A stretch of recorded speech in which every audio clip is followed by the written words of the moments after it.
Hi, and welcome to the second part of our discussion regarding differentiated instruction. And we are going to focus on the role of technology in differentiated instruction. Earlier, during the first part of our discussions, we said that differentiated instruction focuses on three things: whom we teach, where we teach, and how we teach. Dear teachers, how we teach is a very important component of differentiated instruction. And this is where technology comes in. As you know, our students are far better equipped with how to use this device as compared to some of us. But of course, we don't tell them. But the reality is, our students, our current crop of students, are, should we say, experts in the use of technology. They do not read manuals anymore. What do? They go to a certain website. Let's just use the name Google for that website and surf, Google how they use it, and presto, they would know how to use a certain device. Let's face it, they are experts in technology. The good thing is, we can actually use that truth. Since they are experts in technology, we use their expertise to maximize how they learn. In fact, technology has so many features, different features that would help us to teach them. There are different features of technology that support differentiated instruction. I guess all of us have experienced getting inside the classroom, saying a certain question like, okay, let's say for example we have a class in social studies. Okay, this would be a high school class, probably grade 10 students. And so the teacher would come in and say, okay class, who is in favor of the death penalty? You would be lucky if you have an active set of students and they would raise their hands and so on and so forth. But most often, even with the most animated teacher, okay class, who is in favor of this and this? And despite your motivations, despite your very cheerful face, what you would get in return would be this. Sounds common? I think most of us, if not all of us, have experienced that. One reason is, if a student would respond, would raise his or her hand sheepishly, probably, that student is actually afraid of saying a wrong answer. The more serious thing is, that student may be afraid of being laughed at by his or her classmates. Whether we agree or not, our students value privacy. And this is what technology would afford them. Technology allows privacy. Let's take, for example, in a certain portal, if we have an online discussion, we would be more assured that they would post their comments. We would be more assured that they would be posting their reactions, making all those emojis as their reactions. And we would have a very engaging discussion. Maybe not in a way that we imagine it, because we are used to the classroom wherein everyone is saying something. But if you look at your discussion forum, all of them would be saying anything. Then you would argue, but don't they actually reveal who they are? Because when they post something, you will see their faces or names. My dear teachers, in the virtual world, there is a certain feel of privacy. There is a certain feel of anonymity. But when they post something, even if their names are there, it still is private for them.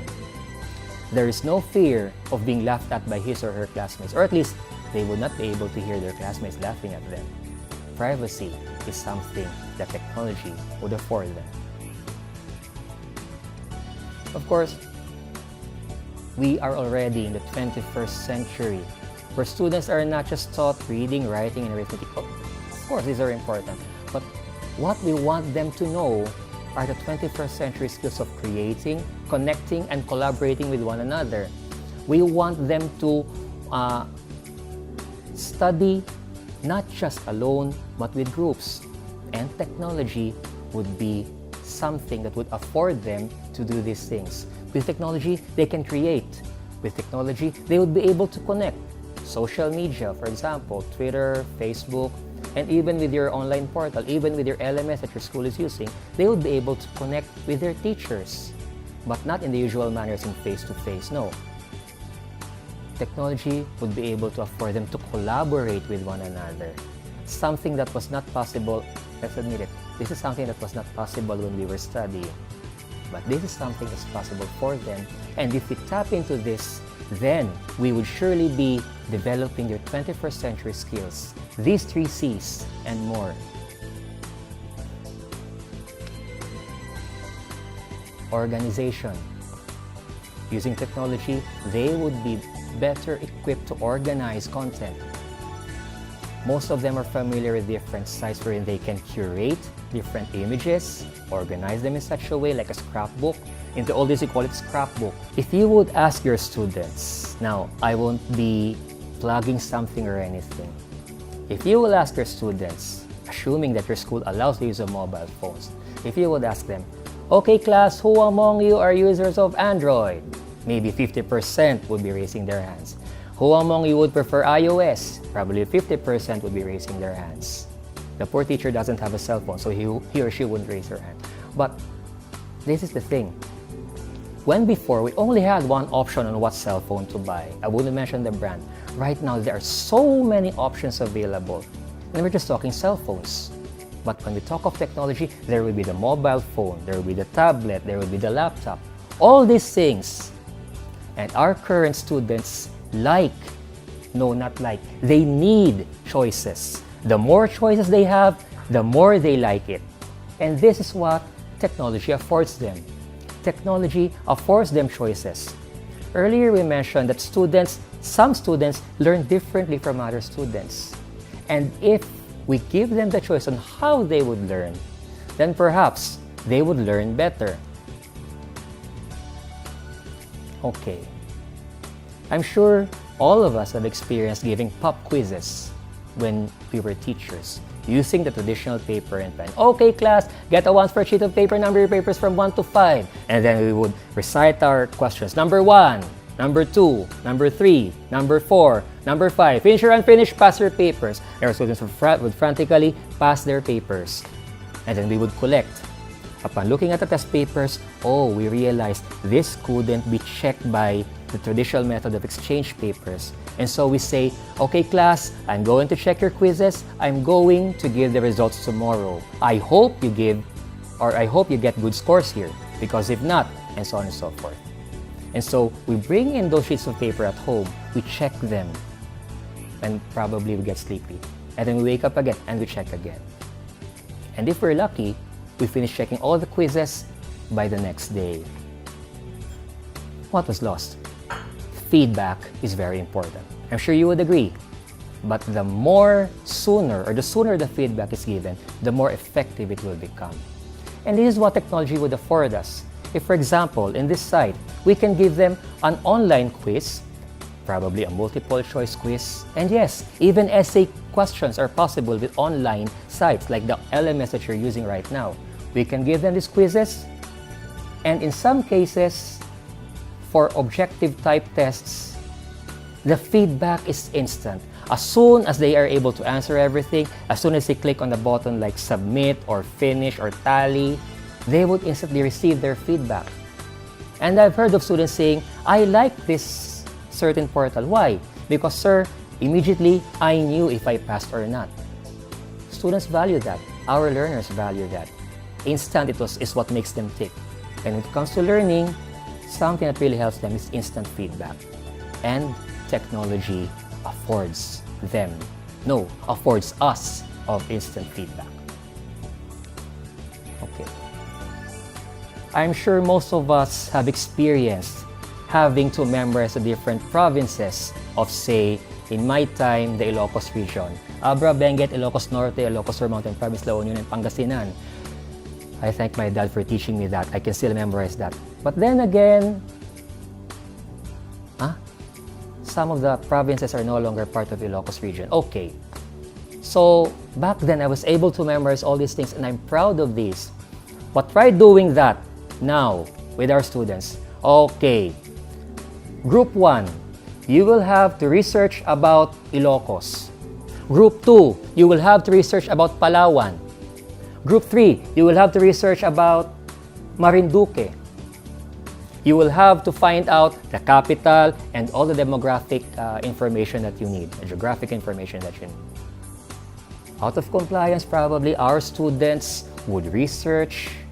It would take them very little time to do that. Wikipedia, Google, and by the next day, they would be able to submit something printed, a copy and paste report of what they have researched. Is that the learning that we want from our students? Take a look at this. What if instead of saying that, if we want them to learn about those 3 places that we have mentioned, why not tell them, okay class, I want you to choose from these 3 places, Ilocos, Palawan, and Marinduque, because at the end of the year, we're going to have a field trip to these 3 places. And so you have to find out what are the important spots, what are the important places, what are the other important things that we would know about these places. And so our students would be hanging with your every word. And you would say, okay, I want you guys to plan a trip to your assigned place. Group 1, you plan a trip to Ilocos. Find out the different historical spots that you can visit. Group 2, you plan a trip to Palawan. Research about the underground river, how to go to the different accommodations. Group 3, you research about Marinduque. Probably in the old days, this would be impossible as our students would need to contact the Department of Tourism or by then the Ministry of Tourism. But now, because of technology, thank God for technology, with the help of good old Google and all the other search engines available and even Wikipedia and all the other online resources available, our students would be able to do this task.